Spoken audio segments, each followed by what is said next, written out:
ಸುನಿತಾ ಚೌಹಾಣ್ಗೆ ಹೆಣ್ಣು ಮಗು ಆಗಿದೆಯಂತೆ. ಹೀಗಂತ ಹೇಳಿದ್ರೆ ನೀವು ಮೂಗು ಮುರಿಯಬಹುದು.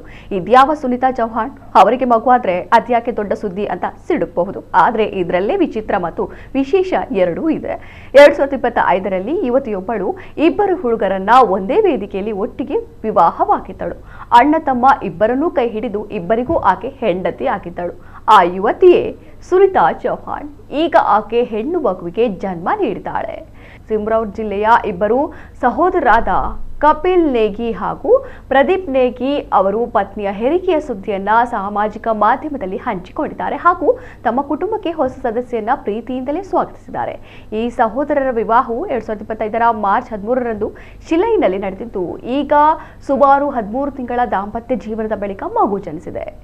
ಸಿಮ್ರೌರ್ ಜಿಲ್ಲೆಯ ಹಟ್ಟಿ ಸಮುದಾಯದಲ್ಲಿ ಈ ಪದ್ಧತಿಯು ಸಾಂಪ್ರದಾಯಿಕ ಸಿಮ್ರೌರಿ ಜೋಡಿದಾರ್ ವ್ಯವಸ್ಥೆಯ ಭಾಗವಾಗಿದೆ. ಅಲ್ಲಿ ಬಹು ಸಹೋದರರು ಒಬ್ಬ ಹೆಂಡತಿಯನ್ನ ಹಂಚಿಕೊಳ್ತಾರೆ. ಪೂರ್ವಜರ ಆಸ್ತಿಯ ವಿಭಜನೆಯನ್ನು ತಡೆಯುವ ಒಂದು ಮಾರ್ಗವಾಗಿ ಈ ಪದ್ಧತಿ ಹುಟ್ಟಿಕೊಂಡಿದೆ ಎಂದು ನಂಬಲಾಗಿದೆ.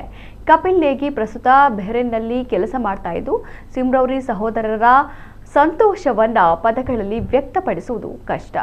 ಒಬ್ಬ ಸಿಹಿ ಪುಟ್ಟ ಅತಿಥಿ ನಮ್ಮ ಮನೆಗೆ ಬಂದಿದ್ದಾರೆ. ನಾನು ವಿದೇಶದಲ್ಲಿ ವಾಸಿಸ್ತಾ ಇದ್ರೂ ಕೂಡ ಮನೆಗೆ ಮರಳಲು ನನ್ನ ಮಗುವನ್ನ ಎತ್ತಿಕೊಳ್ಳಲು ಕಾತುರನಾಗಿದ್ದೇನೆ ಎಂದು ಬರೆದುಕೊಂಡಿದ್ದಾರೆ. ಇನ್ನು ಹಿಮಾಚಲ ಪ್ರದೇಶದಲ್ಲಿ ವಾಸಿಸುವ ಮತ್ತು ಜಲಶಕ್ತಿ ಇಲಾಖೆಯಲ್ಲಿ ಕೆಲಸ ಮಾಡುವ ಪ್ರದೀಪ್ ನೇಗಿ ದಂಪತಿಗೆ ಹೆಣ್ಣು ಮಗು ಜನಿಸಿರುವ ಬಗ್ಗೆ ಸ್ನೇಹಿತರು ಮತ್ತು ಅನುಯಾಯಿಗಳಿಗೆ ತಿಳಿಸುವ ಹೃದಯ ಸ್ಪರ್ಶಿ ಪೋಸ್ಟ್ ಅನ್ನ ಹಂಚಿಕೊಂಡಿದ್ದಾರೆ.